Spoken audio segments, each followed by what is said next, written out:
All right, guys, today's book is Bread and Jam for Francis by Russell Hoban, and pictures by Lillian Hoban. I don't know if that's his wife or his sister or what. This was one of my favorite books growing up. I know I say that a lot. I guess I had a lot of favorite books growing up. Let's read it. All right. It was breakfast time and everyone was at the table. Father was eating his egg. Mother was eating her egg. Gloria was sitting in her high chair and eating her egg too. Francis was eating bread and jam. "What a lovely egg," said Father. "If there is one thing I am fond of for breakfast, it is a soft-boiled egg." "Yes," said Mother, spooning up egg for the baby. "It's just the thing to start the day off right." "Ah," said Gloria, and ate up her egg. Frances did not eat her egg. She sang a little song to it. She sang the song very softly. "I do not like the way you slide. I do not like your soft inside. I do not like you lots of ways, and I could do for many days without eggs." "What did you say, Frances?" asked Father. "Nothing," said Frances, spreading jam on another slice of bread. "Why do you keep eating bread and jam?" asked Father, "when you could have a lovely soft-boiled egg?" "One of the reasons I like bread and jam," said Frances, "is that it does not slide off your spoon in a funny way." "Well, of course," said Father, "not everyone is fond of a soft-boiled egg for breakfast, but there are other kinds of eggs. There are sunny-side-up and sunny-side-down eggs." "Yes," said Frances, "but sunny-side-up eggs lie on the plate and look up at you in a funny way, and sunny-side-down eggs just lie there on their stomachs and wait." "What about scrambled eggs?" said Father. "Scrambled eggs fall off the fork and roll under the table," said Frances. "I think it's time for you to go to school now," said Mother. Frances picked up her books, her lunchbox, and her skipping rope. Then she kissed Mother and Father goodbye and went to the bus stop. While she waited for the bus, she skipped and sang, "Jam on biscuits, jam on toast. Jam is the thing that I like most. Jam is sticky, jam is sweet. Jam is tasty, jam's a treat. Raspberry, strawberry, gooseberry. I'm very fond of jam." That evening for dinner, Mother cooked breaded veal cutlets with string beans and baked potatoes. "Ah," said Father, "what is there handsomer on her plate and tastier to eat than breaded veal cutlet?" "It is a nice dish, isn't it?" said Mother. "Eat up the string bean, Gloria."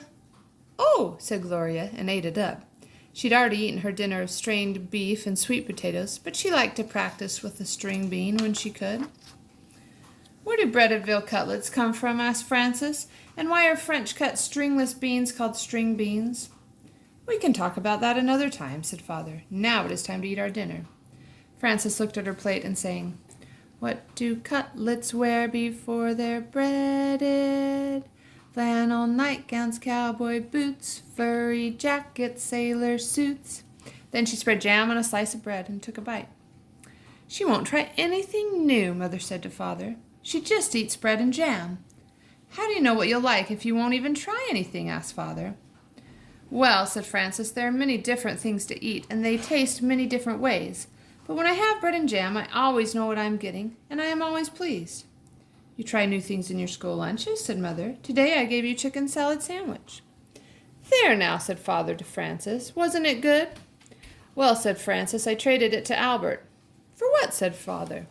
"Bread and jam," said Frances. The next morning at breakfast, Father sat down and said, "Now I call that a pretty sight. Fresh orange juice and poached eggs on toast. That's a proper breakfast for you." "Thank you for saying so," said Mother. "Poached eggs on toast do have a cheery look, I think."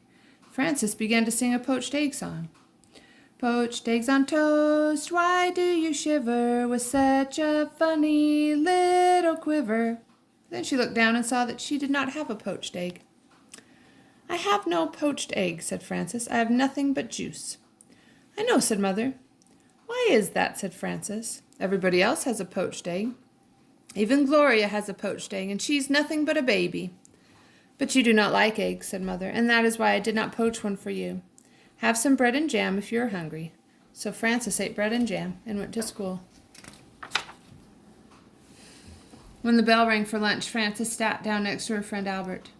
"What do you have today?" said Frances. "I have a cream cheese, cucumber, and tomato sandwich on rye bread," said Albert, "and a pickle to go with it. and a hard-boiled egg, and a little cardboard shaker of salt to go with that, and a thermos bottle of milk, and a bunch of grapes, and a tangerine, and a cup of custard, and a spoon to eat it with. What do you have?" Frances opened her lunch. "Bread and jam," she said, "and milk." "You're lucky," said Albert. "That's just what you like. You don't have to trade now." "That's right," said Frances, "and I had bread and jam for dinner last night and for breakfast this morning." "You certainly are lucky," said Albert. "Yes," said Frances, "I am a very lucky girl, I guess. But I'll trade you if you want to." "That's all right," said Albert. "I like cream cheese with cucumbers and tomatoes on rye." Albert took 2 napkins from his lunchbox. He tucked one under his chin and spread the other on his desk like a tablecloth. He arranged his lunch neatly on the napkin. With his spoon, he cracked the shell of the egg, of the hard-boiled egg. He peeled away the shell and bit off the end of the egg. He sprinkled salt on the yolk and set the egg down again. He unscrewed his thermos bottle filled with milk. Then he was ready to eat his lunch. He took a bite of sandwich, a bite of pickle, a bite of hard-boiled egg, and a drink of milk. Then he sprinkled more salt on the egg and went around again. Albert made the sandwich, the pickle, the egg, and the milk all come out even. He ate his bunch of grapes and his tangerine. Then he cleared it away and crumpled up wax paper, the eggshell, and the tangerine peel. He set the cup custard in the middle of the napkin on his desk. He took up his spoon and ate up all the custard. Then Albert folded up his napkins and put them away. He put away his cardboard salt shaker and his spoon. He screwed the cup on top of his thermos bottle. He shut his lunchbox, put it back inside his desk, and sighed. "I like to have a good lunch," said Albert. Frances ate her bread and jam and drank her milk. When she went to the playground and skipped rope, she did not skip as fast as she had skipped in the morning. And she sang, "Jam in the morning, jam at noon, bread and jam by the light of the moon. Jam is very nice." When Frances got home from school, Mother said, "I know you like to have a little snack when you come home from school, and I have one all ready for you." "I do like snacks," said Frances, running to the kitchen. "Here it is," said Mother, "a glass of milk and some nice bread and jam for you." "Aren't you worried that maybe I'll get sick and all my teeth will fall out from eating so much bread and jam?" asked Frances. "Oh, I don't think that will happen for quite a while," said Mother, "so eat it all up and enjoy it." Frances ate up most of her bread and jam, but she didn't eat all of it. After her snack, she went outside to skip rope. Frances skipped a little more slowly than she'd skipped at noon, and she sang, "Jam for snacks and jam for meals. I know how a jam jar feels, full of jam." That evening for dinner, Mother cooked spaghetti and meatballs with tomato sauce. "I'm glad to see there will be enough for second helping," said Father, "because spaghetti and meatballs is one of my favorite dishes." "Spaghetti and meatballs is a favorite with everybody," said Mother. "Try a little spaghetti, Gloria." Said Gloria, and tried the spaghetti. Frances looked down at her plate and saw that there was no spaghetti and meatballs on it. There was a slice of bread and a jar of jam. Frances began to cry. "My goodness," said Mother, "Frances is crying." "What is the matter?" asked Father. Frances looked down at her plate and sang a little sad song. She sang it so softly that Mother and Father could scarcely hear her. "What I am is tired of jam." "I want spaghetti and meatballs," said Frances. "May I have some, please?"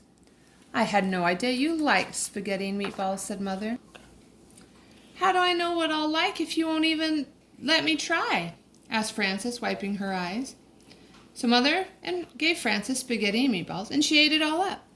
The next day, when the bell rang for lunch, Albert said, "What do you have today?" "Well," said Frances, laying a paper doily on her desk and setting a tiny vase of violets in the middle of it. "Let me see."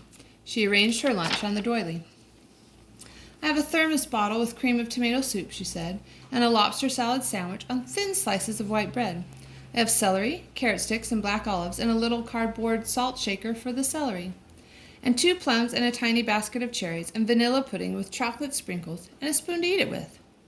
"That's a good lunch," said Albert. "I think it's nice there are all different kinds of lunches and breakfasts and dinners and snacks. I think eating is nice." "So do I," said Frances, and she made the lobster salad sandwich, the celery, the carrot sticks, and the olives all come out even. The end.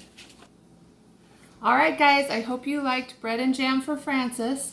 The moral of this story, remember, moral is what we can learn from the story, is that we don't know if we like things if we don't give them a try. And sometimes we have to try them over and over again to know if we like them. Because sometimes we don't like them right off the bat. But then after we try them, again and again, we're like, this is pretty good. And stuff that I didn't like when I was little, I totally like to eat now. So don't just eat bread and jam, or don't just eat cereal, or whatever it is that you like the best. Eat lots of different food, right? Yeah, that happened to me with watermelon. I mean, I still don't totally like it, but it's okay. All right. See you guys tomorrow. Bye.